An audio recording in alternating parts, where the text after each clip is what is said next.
In a previous video, I talked about cosmic fine-tuning. That is, I talked about how life-prohibiting universes are vastly more probable than life-permitting universes.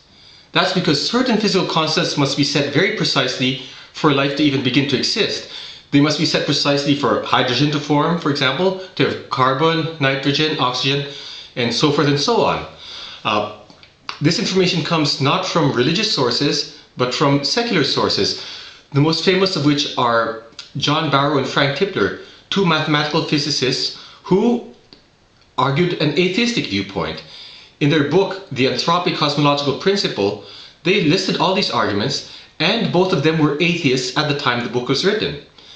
This information is corroborated by other sources, by the way, for example, physicists Paul Davies and Martin Rees. Now, as I said, Barrow and Tipler were not trying to argue for the existence of God. Quite the contrary, they tried to explain away all this evidence of fine-tuning by postulating what's known as the anthropic cosmological principle. I tackled that in yet another video. In that video, I talked about how it's really a non-argument, a non-answer.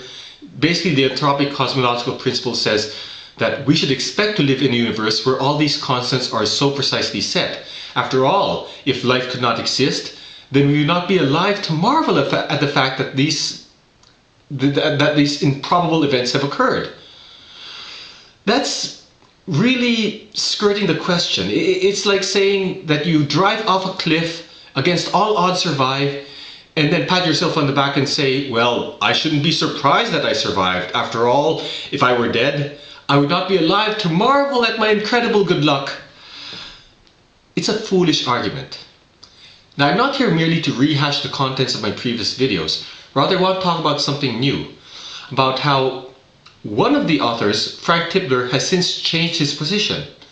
He used to argue for atheism, but he is now arguing for the existence of a creator. In fact, he has joined an intelligent design think tank known as the International Society for Complexity, Information and Design, and is working alongside many other world-famous theists and intelligent design proponents.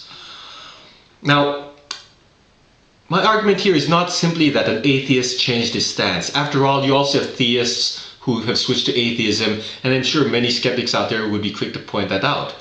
Rather, my point is that one of the primary proponents of the anthropic cosmological principle, a principle that atheists frequently use to explain away all this evidence of design, has changed his position, is now rejecting it, and is now arguing for theism.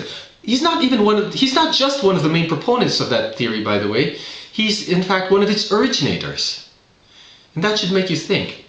He himself now acknowledges that, hey, there is a creator out there.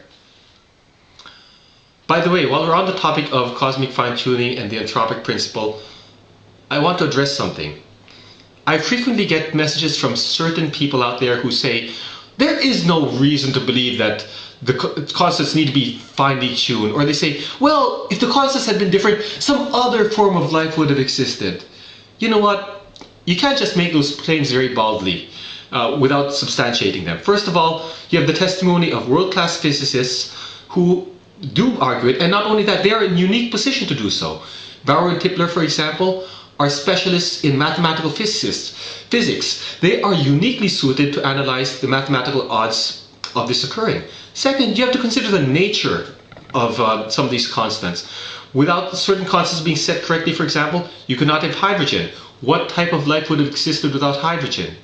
You can't just say that some other form of life would exist. You got to at least say something about what that type of life would be. Otherwise, you're arguing for a position for which you have no evidence.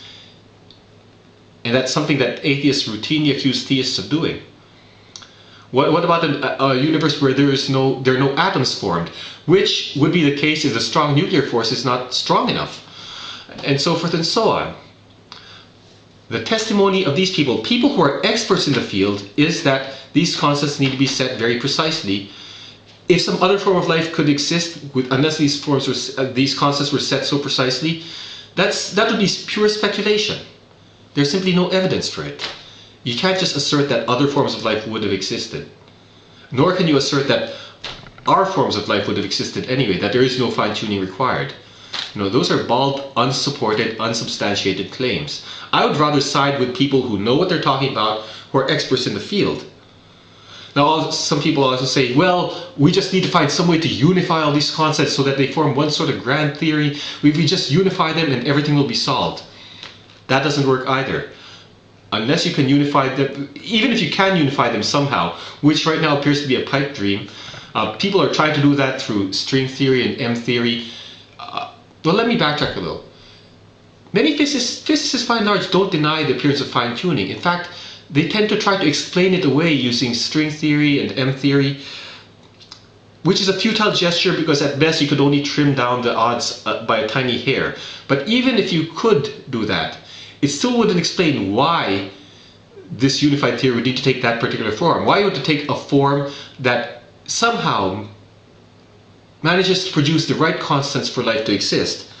As astrophysicists Bernard Carr and Martin Rees say, even if all apparent anthropic coincidence could be explained, that is, explained in terms of this grand unified theory, it would still be remarkable that the relationships dictated by physical theory happened also to be those propitious for life. In other words, you still have to ask the question, why were things the way they are? Why is it that against all odds this unification somehow produced the right constants for life to exist? The odds would still be staggering, and unifying doesn't explain away those odds. So again, to summarize, the anthropic principle does not explain away intelligent design, the appearance of design. One of the proponents of the anthropic principle has since changed his position. He now argues for intelligent design, and he's in a unique position to do so because he was one of the people who proposed this theory. He was one of its primary proponents and one of its originators. And second, all these attempts to say, other forms of life would have existed, or we just have to find some way to unify all these constants, are either unsubstantiated or they basically dodge the question. Think about it. Very often people or skeptics out there, especially the ones who respond to my videos, just fail to understand these nuances. They make bald claims that are unsubstantiated. I would rather side with people who know what they're talking about. People like Bernard Carr, Martin Rees, John Bauer, and Frank Tipler. People who are in a unique position to evaluate the odds, and are in a unique position to say, hey, we are balanced on a razor's edge of incredible fineness when it comes to life existing. The odds are tremendously against it, and yet somehow we do exist. It's amazing.